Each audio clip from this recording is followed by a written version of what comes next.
మామూలుగా అందరూ బిర్యానీలు తింటాం, స్వీట్స్ తింటాం. ఇంకా మన నాలుకకు తగ్గ అన్ని రుచులు తింటాం.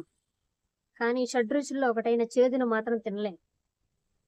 ఎందుకు చెప్తున్నానంటే మన వేపాకు విలేజెస్‌లో ఎక్కడ చూసినా కనిపిస్తుంటుంది.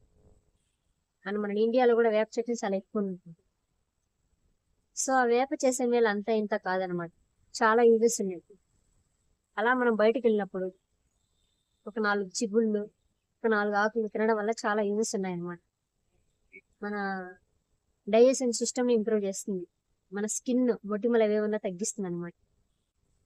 మన బ్లడ్‌ని క్లీన్ చేస్తుందన్నమాట. రక్తాన్ని శుద్ధి చేస్తుంది. ఇంకా వేప అనేది బాక్టీరియల్ ఇన్ఫెక్షన్ కూడా తగ్గిస్తుంది. సో, మన విలేజెస్‌లో అలా బయటికెళ్ళినప్పుడు వాటితో మనం బ్రష్ కూడా చేసుకుంటున్నాం. అలాగే ఒక 4 చిగుర్లు గాని, 4 ఆకులు గాని తెచ్చుకొని తింటే చాలా యూజెస్ ఉంది. సో, ట్రై చేయండి మీరు కూడా. మీ ఒపీనియన్స్‌ని కమెంట్స్‌లో మెన్షన్ చేయండి.